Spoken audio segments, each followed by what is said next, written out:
And when we choose better products for ourselves, we're choosing better products for the people manufacturing those products. So if you're choosing cleaning products, the person making that product's not getting intoxicated. And also, we are choosing better products to the planet, so that's not contaminating our planet as well. And that's what I feel as well when I'm making those choices. Less is more, as we talked about. I'm all about less is more. So sometimes we have less things, better quality. Welcome to today's episode, Non-Toxic Living, How to Reduce Toxins in Your Home and Life. Today's guest speaker is Etchi, a designer, project manager, and advocate for healthy, sustainable living. Her journey began while renovating her home, struggling to find non-toxic products and reliable information. This sparked her mission to educate and empower families to create beautiful, wellness-focused spaces. Etchi specializes in non-toxic nursery design, biophilic interiors, and inclusive spaces for children. Through her blog, upcoming Happy Healthy Homes podcast, and collaborations with sustainable brands, Etchi aims to make it easier for families to create homes that truly support their health and happiness. Welcome, Etchi, to the Awakened Mumma podcast. I am so happy to have you here. We have a lot in common when it comes to creating a toxic-free or low-toxic lifestyle, but our journeys do look a little different. So mine began just before I fell pregnant with the twins. I started becoming aware and a lot more awakened as to all of the toxins that are in our lives. And that was everything from the water that we drink. And I know that that's different depending on what country you live in, as to whether they have standards as to, what they put in. And then it was perfumes.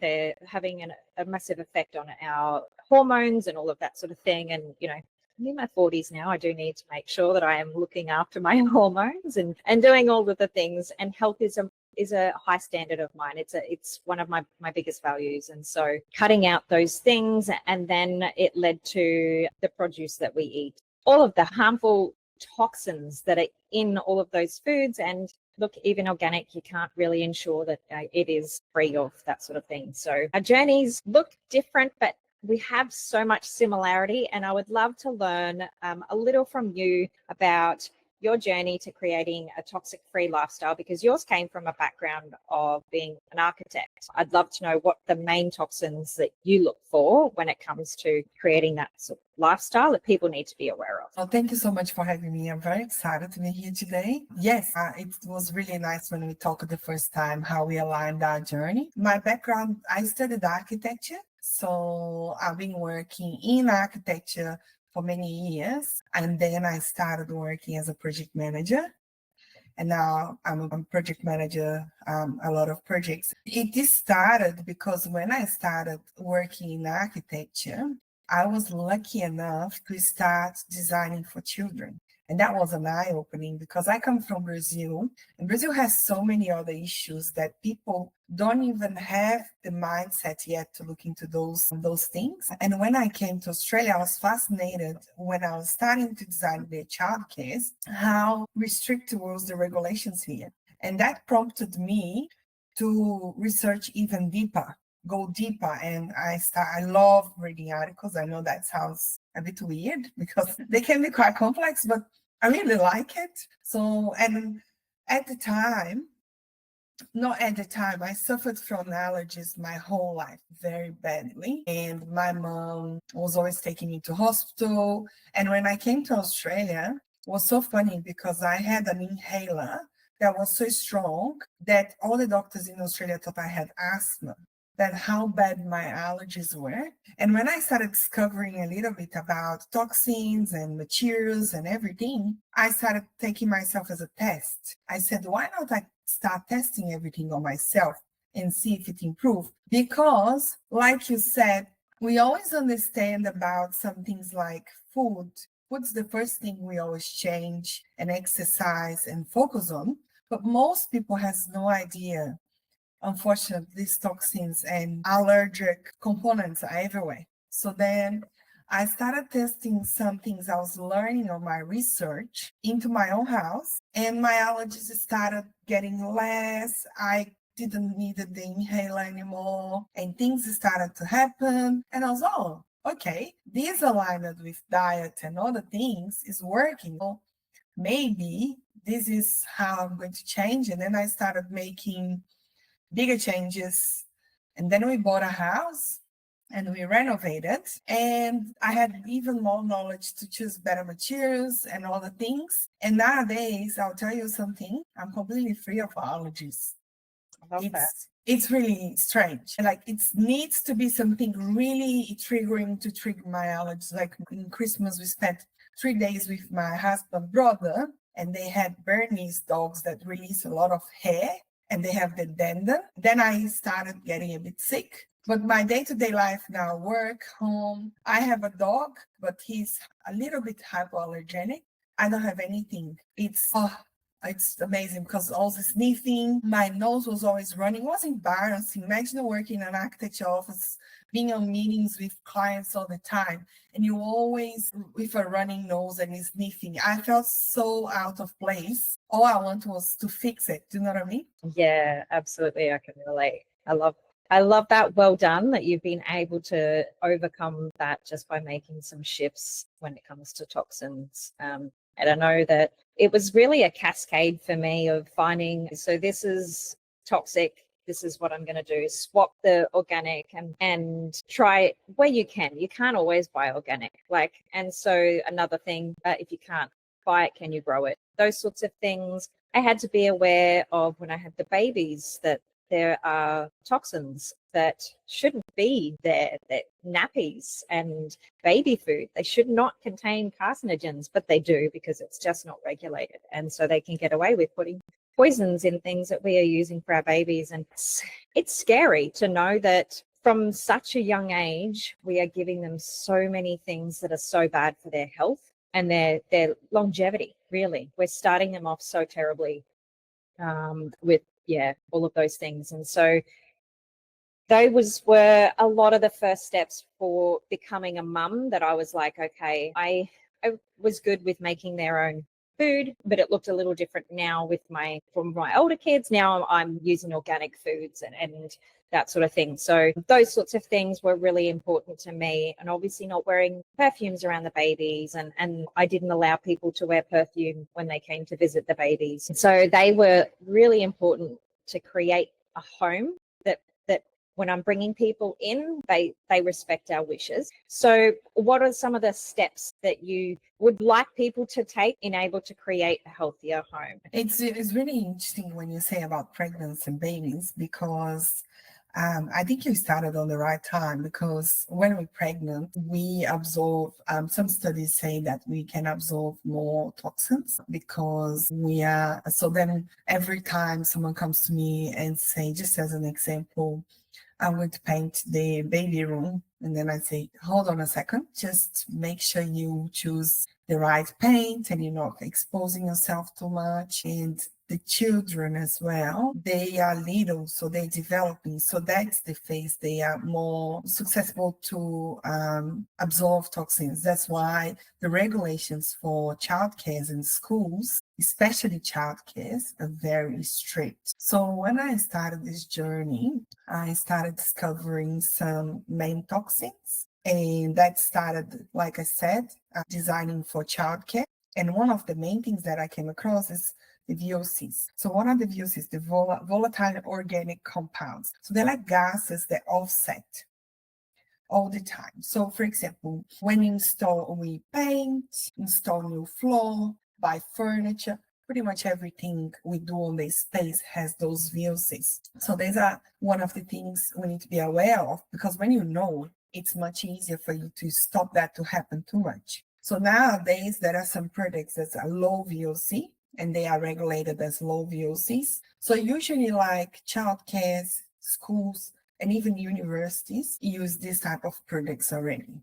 But most people, when they layer houses, they don't even know there is no regulations for homes. The building code is way behind. So then they usually don't pay attention to those things. And as you said, budget is always a complicated thing. So we always buy the cheapest we can, and we don't even look the labels. So this is one of the things I started paying attention. So for example, DOCs can take a little time to release. So if you starting a new home or you're doing a space and you want to minimize them, buy secondhand furniture. That's the simple answer. And that's one of the things I started on my house at the time. My budget was very constrained. I was a graduate, so I used secondhand furniture, because then that's after that strong off gas period of the furniture. And then we have some toxins on plastics as well, that it's becoming more known now, people being more aware. And that's another thing I started reducing. So I changed all my containers for glass. I pretty much reduced all the plastic around the house. This is another thing that's becoming easier, because nowadays you can find glass containers on IKEA. So you don't need to buy extremely expensive glass containers. Then another thing that happens as well in our homes, they're called flame retardants. And there's some research say, especially for children, you need to be very careful about them. They release a lot of toxins on the environment as well. And they are found in upholstery, especially upholstery and mattress. So when you're choosing the mattress for your little one, it's extremely important, because he's going to spend so much time there. So that's one of the things I would pay attention.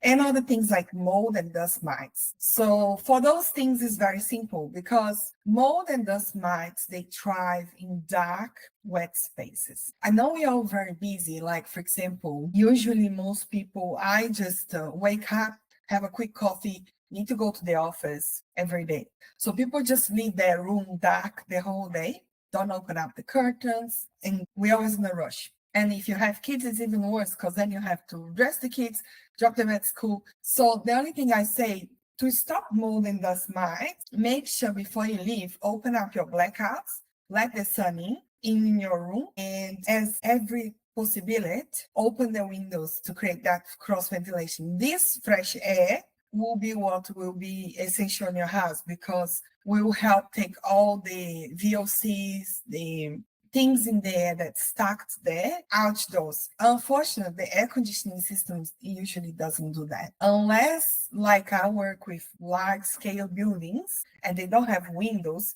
so they have a machine that's responsible inside of the whole complex of the air conditioning to allow fresh air into the building. So it measures and allow fresh air and take air out.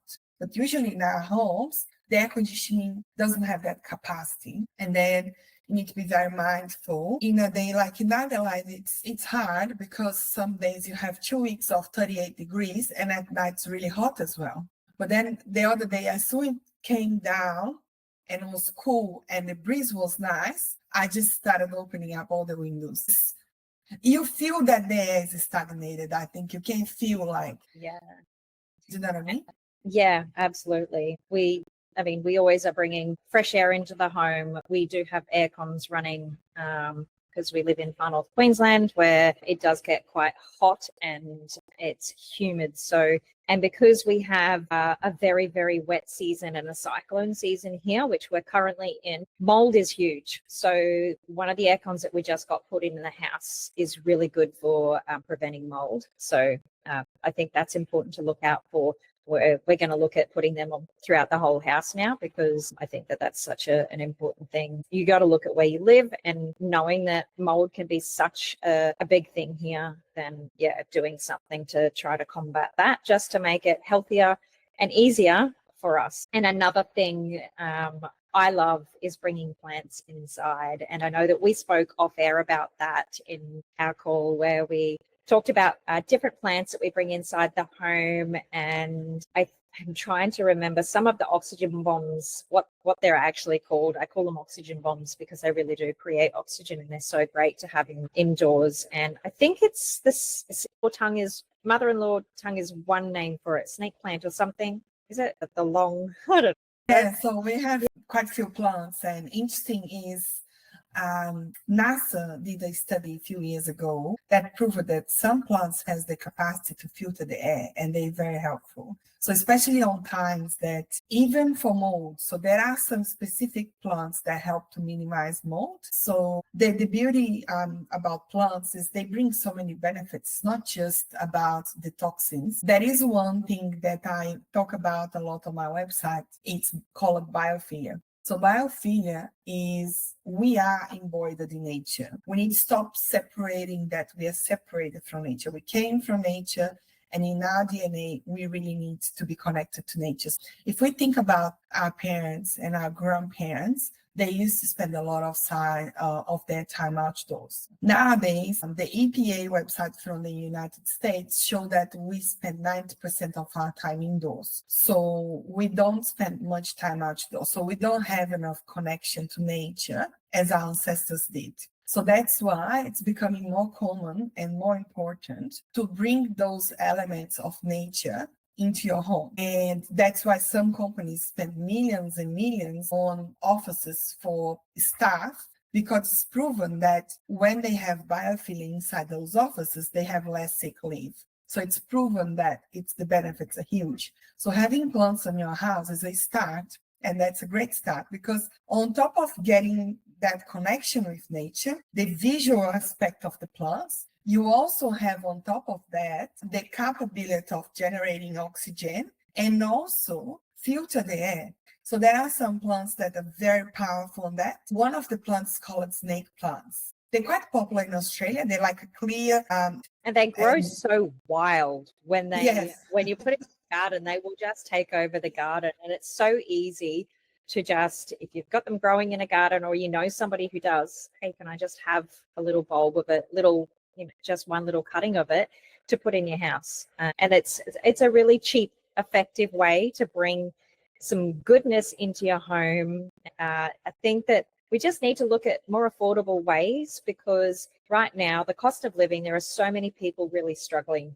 with that. And you mentioned before different ways of, on a budget, getting secondhand furniture and things like that. And I think that it'd be a really beneficial for people to look at. So for me, when I was first started on my health journey, I looked at, oh God, organic food is more expensive. I'm paying more for less because they're not putting the stuff on it that I don't want, but I'm paying more for it. Okay, what can I take out of my shopping trolley that doesn't align with my values of health, and so that I can afford to now have these in my car? And so there was just different things that allowed me to swap and ditch the things that weren't good for me. And I'd love to know if there's any other things that you can suggest to people that are on a budget that are really going to help them shift into this toxic free or low tox is a great place to start lifestyle. Yeah, so there are a lot of things. So one of the things I always say, when you're looking for furniture, the best furniture, especially for children's space, is solid wood.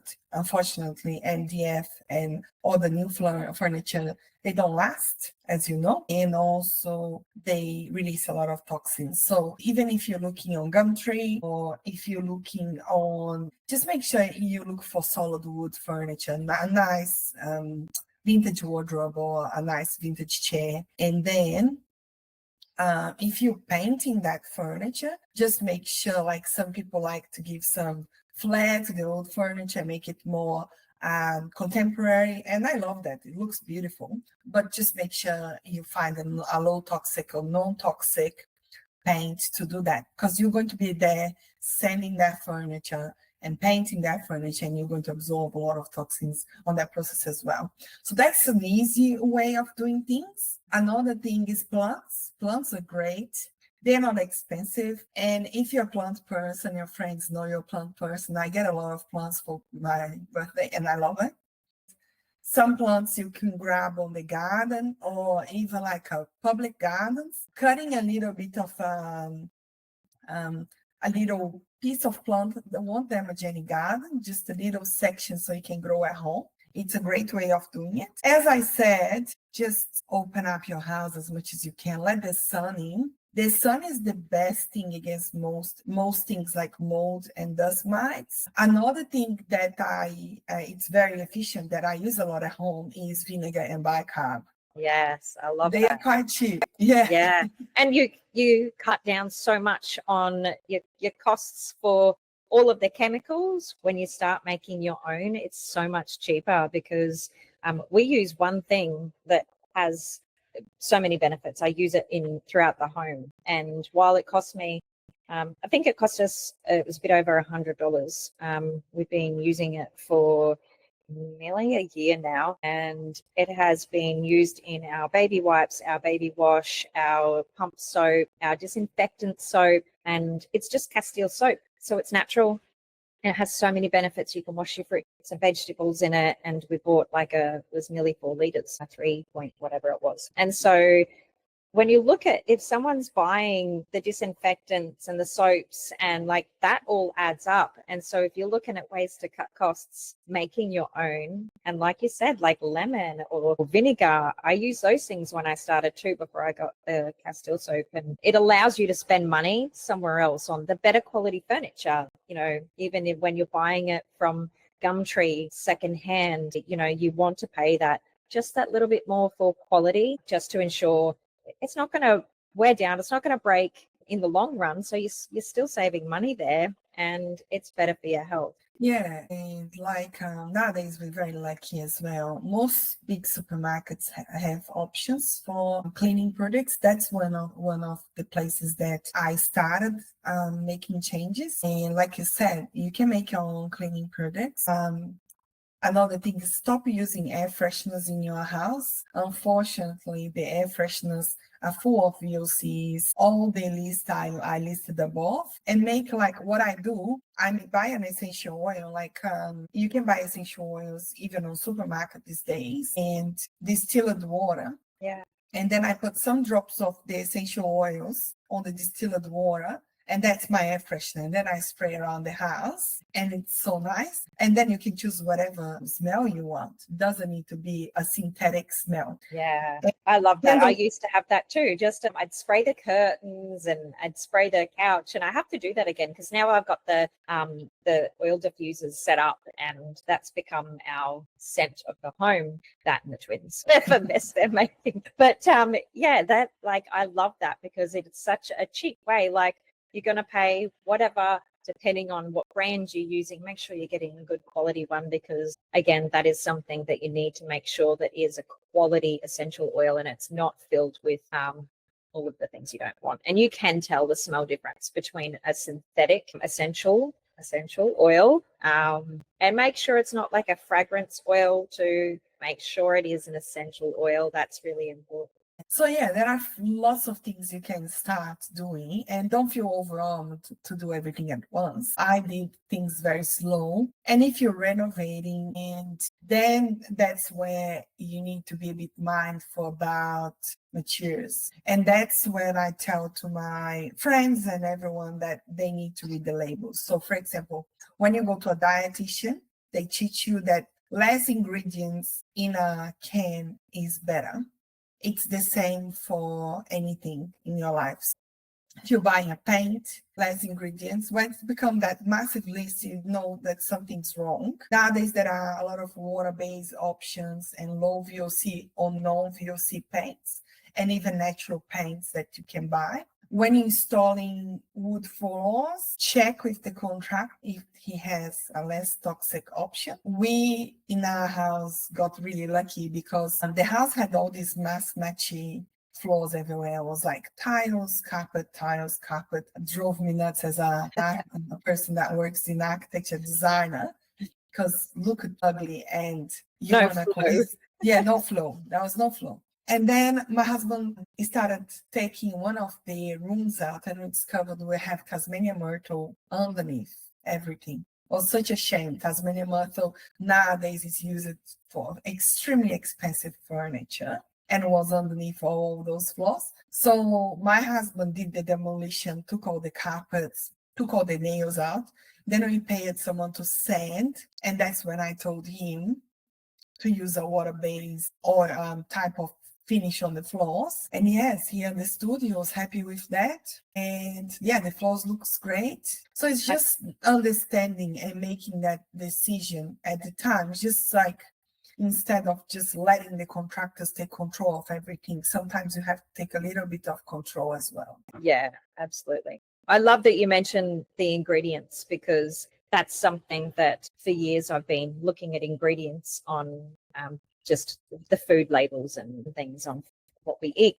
But I've recently, and it's been out for years, and I only recently come across it. I don't know why nobody told me, is the Yucca app, Yuka. app. Have you heard of that? No. Okay, so use it. Honestly, it is incredible. It saves so much time. We all know minimal ingredients, right? That's what you want to be looking for. But some people don't know what could be harmful or disguised as something else. And so this app, you literally scan the barcode and it tells you whether it's good, whether it's bad, whether it's excellent, whether it's poor. Like, it gives you a rating.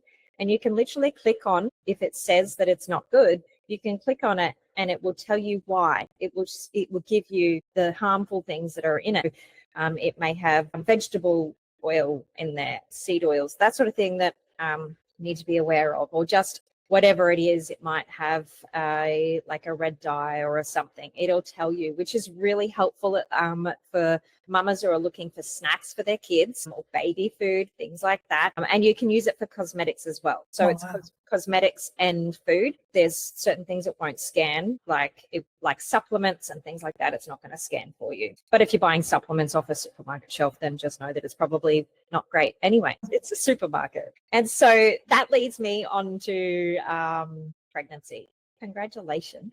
Thank you. I'm very excited. And I'd love to know, like, I know for me with my pregnancy with the twins was different, because for the last 7 years I've been supplementing with it's a whole food nutraceutical, and I didn't with my last pregnancies. And I'm so grateful that I had that shift to support my body through pregnancy, through postpartum, and it really opened my eyes into other changes that I needed to make. So I'd love to know if there's anything that since your pregnancy that just kind of opened your eyes, that you've made a different shift or taken things to another level, got that bit more strict with your health and toxins that you are eliminating. Yeah, so my journey with pregnancy was a very long journey. We had to go through IVF. So I started this shift many years ago. As you know, I think people are starting to discover that. I have some friends that came to me and said, oh, there are some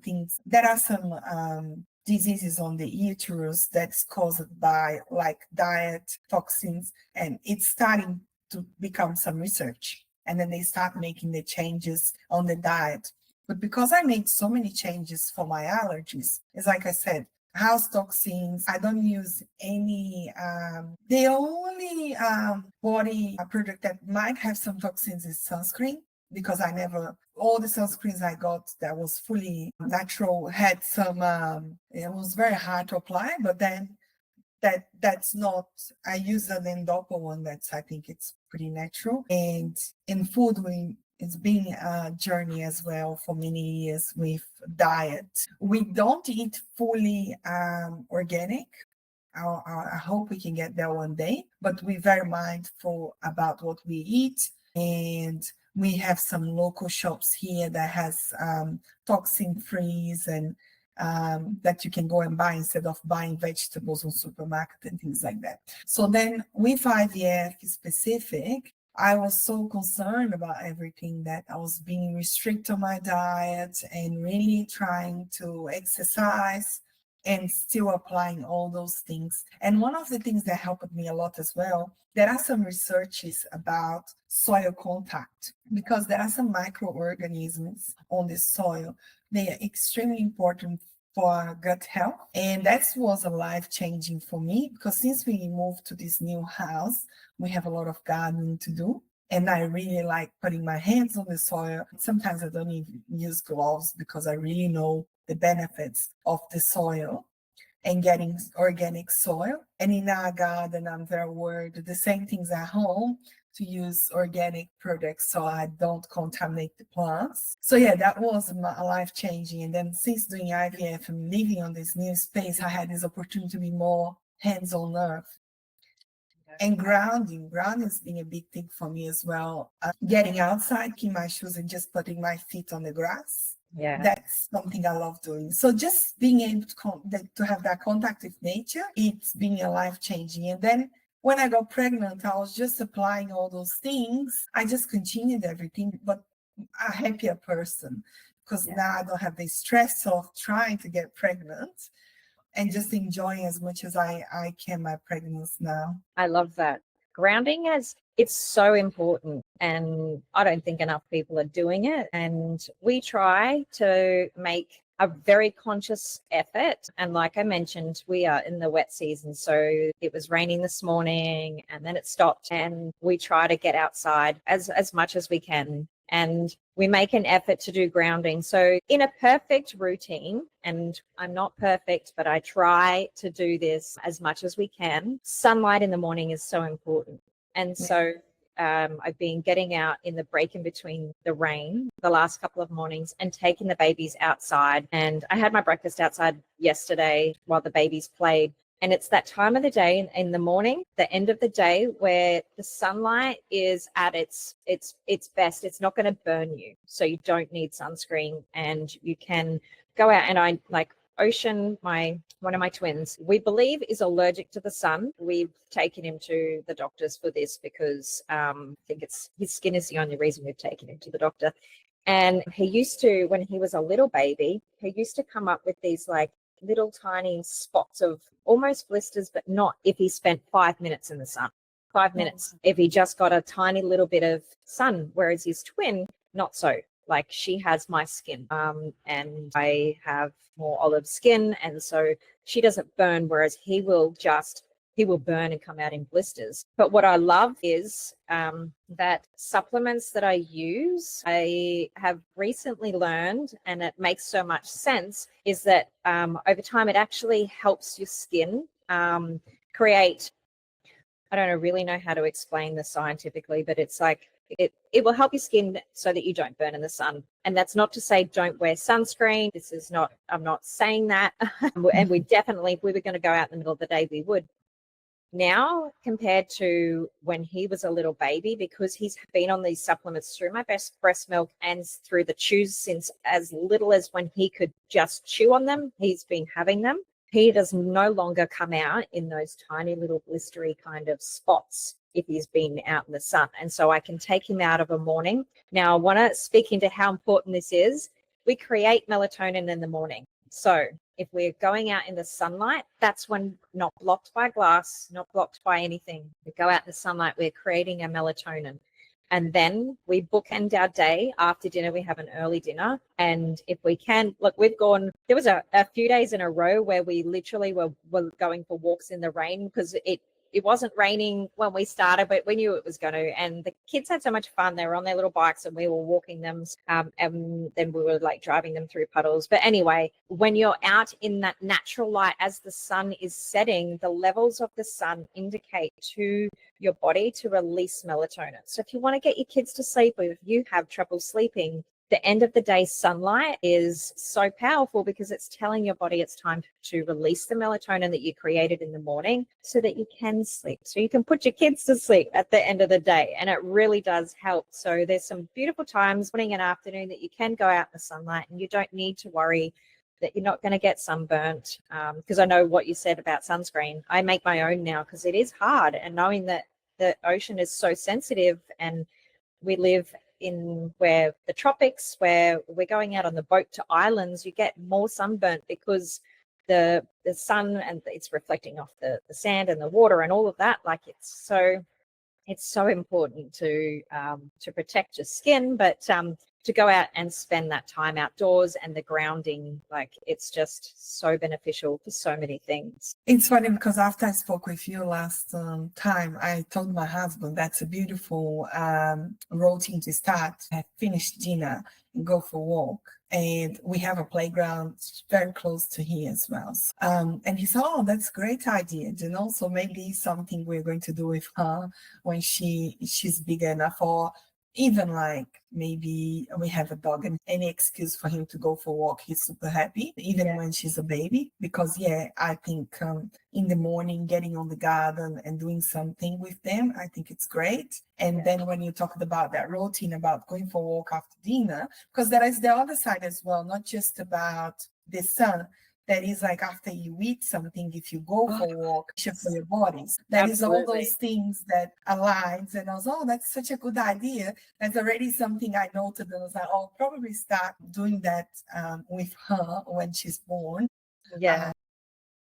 And we that's how we started, with just going for a short walk to the park. And then I was like, no, wait, we only live 2 to 3 minutes walk from the beach, and that's where the park is. And so we have this beautiful King Reef walking track all the way along the beach, and we were only going 2 to 3 minutes and we were playing in the park. And I was like, oh, we should do the park play at another time because we're not getting our walk. We're only walking such a short distance and it has so many benefits for us. And so sometimes we'll go for a walk and then we'll come back and we will play at the park. And other times we will just play at the park another time, or we'll play here in the yard and, jumping on the trampoline, riding bikes and all of that sort of stuff, and use that time for our walk because, we've got the beautiful beach there to walk along, although we do live in, like I said, far north Queensland. So there are crocodiles here. And with all of the rain and stuff at the moment, the waters can be quite murky. It's such a thing for me when I see tourists that come here, or even maybe people that live here that just turn nigh to the fact that it's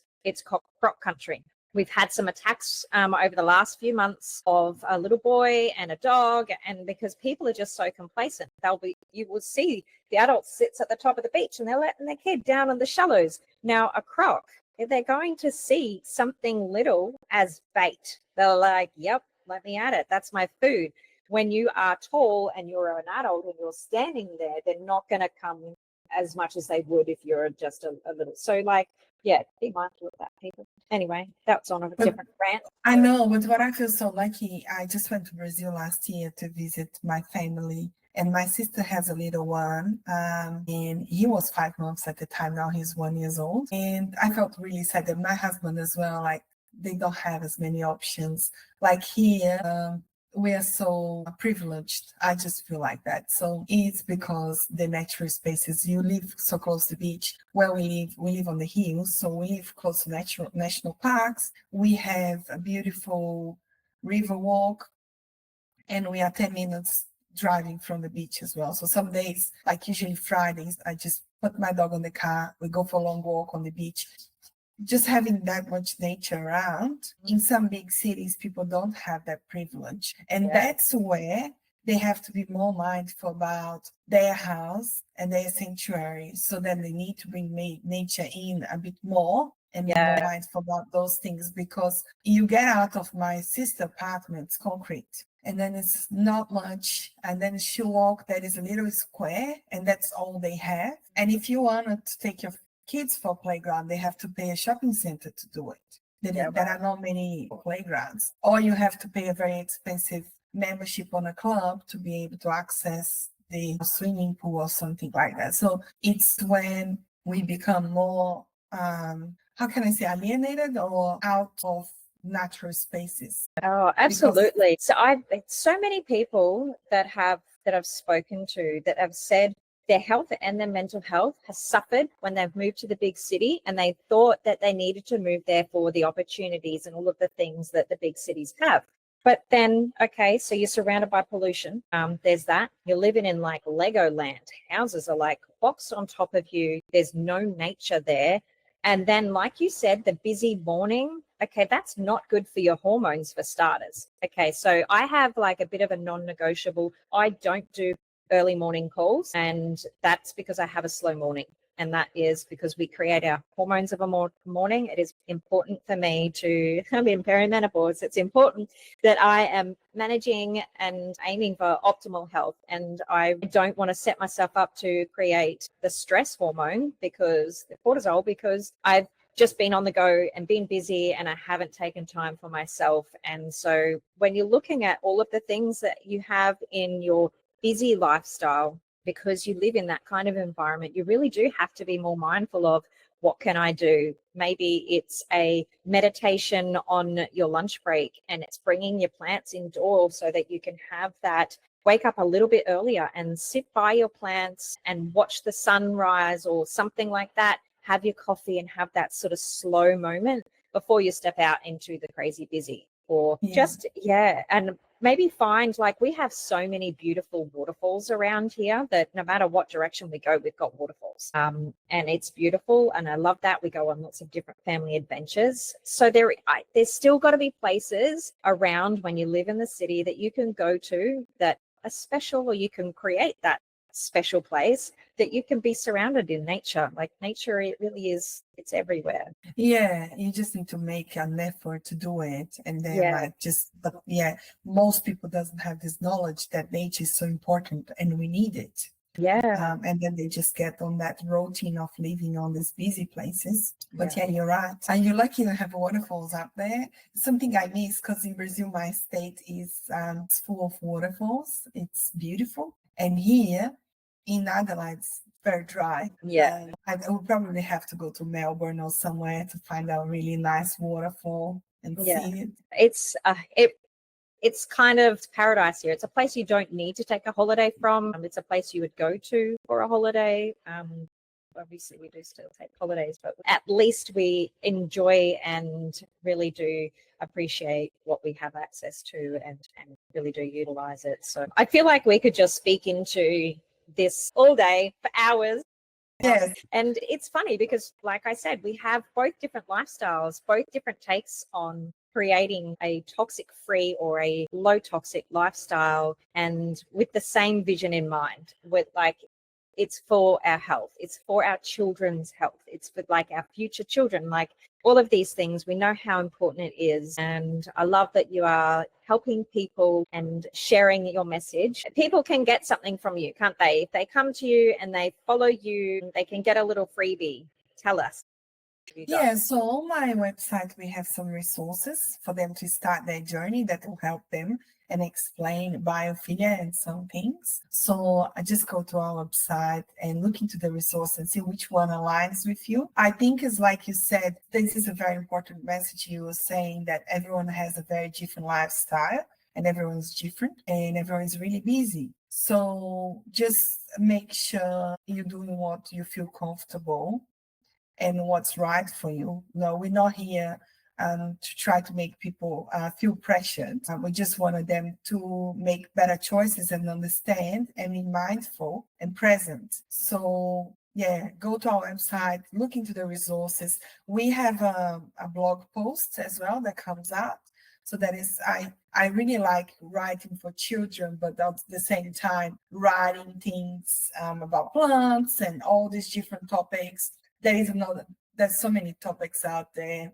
Very passionate about circular economy and helping and living the community. We really need to have those communities, as like you said on the beginning. And I saw your post about the community even on Facebook. When we feel part of community, we feel stronger. And yeah, and just have a look and see what you like. And if you have any questions, just send me an email. I love that. I love that you mentioned it's not about pressure, right? It's not a judgment. There's no, you're not doing this right. It's coming from a place of love and bringing awareness. Like, let's look at the world today is not designed for us to be healthy. It's really not. So let's look at, is health a value of yours? Let's start there. Do you value health? Do you value being around in a healthy state for your children if you've got children? Because for me, I know what it's like to lose a loved one to a disease. I do not want that for my kids. And it's so important for me that I have optimal health and vitality. I don't want my kids to watch me die of a horrible disease. I don't want them to have to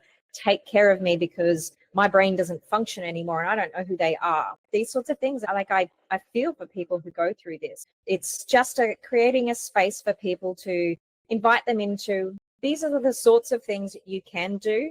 You take away from it what you will, what you want, what resonates with you. And so if people want to take you up on grabbing your freebies and reaching out and communicating with you, where are your platforms? Where can they find you? So I'm on Instagram, Etienne Trindade, and the website is happyhealthyhomes.au. So on the website, we have some free resources, we have a blog post, and one of the passions, I wrote a book, ebook about nursery. So it's funny because I wrote this ebook even before getting pregnant, and I was a bit scared, to be honest, because I was a mom. I was a designer. I was like judging my own self, saying, am I good enough to write this book for moms? But then I started using my own ebook to help me, to guide me, because it's overwhelming when you're setting up a space for a little human. And on this ebook, I have a lot of resources from websites that can help you as well. There are a lot of resources out there that most parents doesn't even know exist. There are some really important ONGs, especially in Australia. There is a Kid Safe, that's really good resource.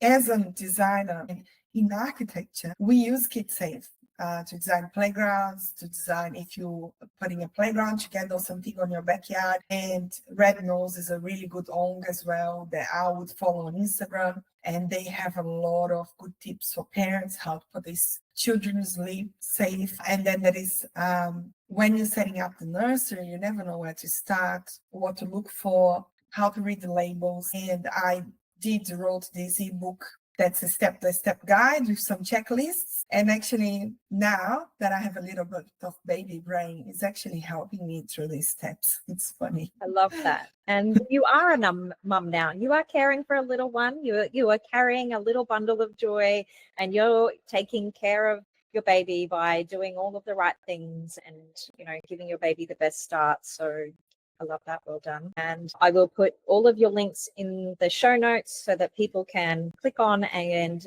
go to you to get that help, because when we've got baby brain, it can be so overwhelming, and just know that's not going to stop now. You will have baby brain after. So make sure you're taking care of your brain by supplementing, because your brain's literally changing shape. So postpartum is just a whole nother thing when your hormones are wild. Well, thank you for today. I have loved our conversation. I think it's so important for not just mums that are looking to fall pregnant or who are already have children.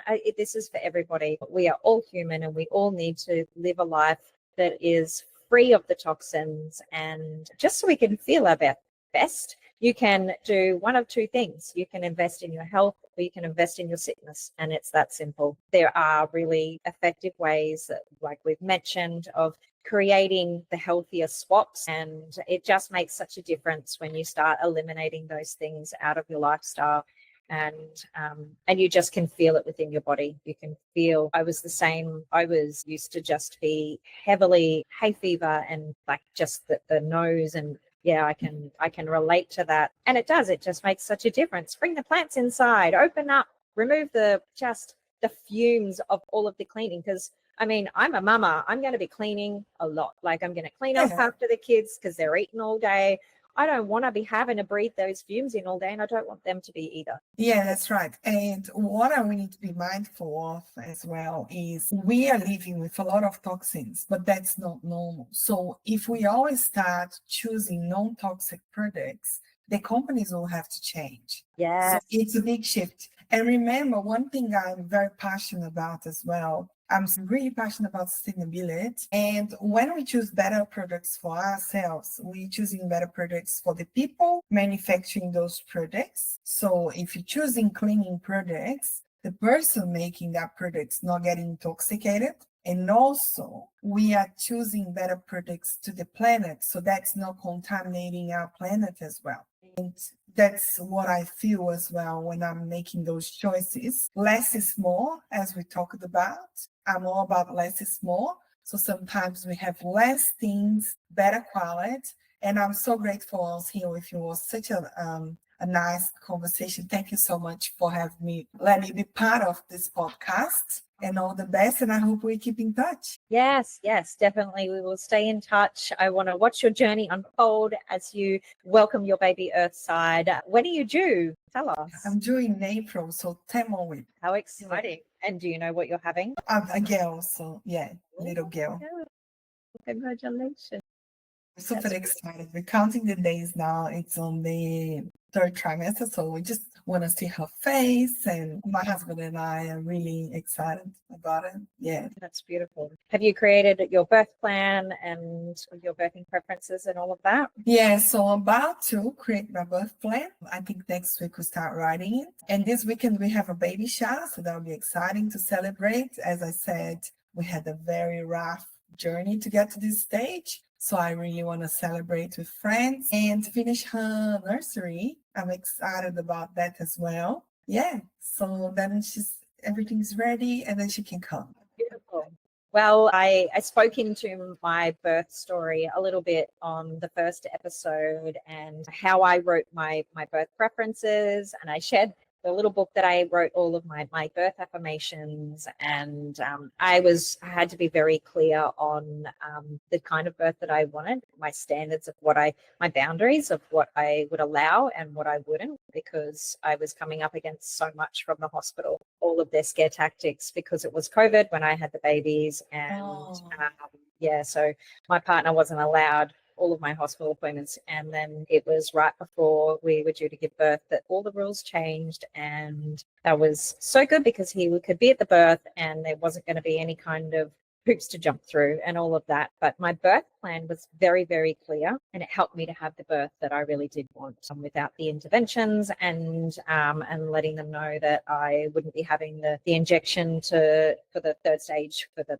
placenta and all of the things. But for anyone watching, check out the first episode if you are expecting. There's a really good tool there, the hypnobirthing. And there's some little freebies that you can go and click on there too. So thank you very much for today, and all the best in your journey. And I have loved talking to you. I would like to thank you. And if anyone has any questions, just contact me. I'm on Instagram. We have a Happy Healthy Homes page on Facebook, and we have our website. We have a lot of resources there, and hopefully the blog post helps you as well. We try to write them as minimal as possible with as many tips. I know everyone's so busy, but let me know if you have any questions. Thank you. Thank you. Bye-bye. Thank you very much. Before you go, if today's episode resonated with you, I'd love to hear your thoughts. Drop a comment below and let me know your biggest takeaway. And if you found value in this conversation, take a moment to like, subscribe, and share it with someone who needs to hear it. Your support helps this message reach more incredible women just like you. Thanks for being here, and until next time, keep shining and stepping into your power.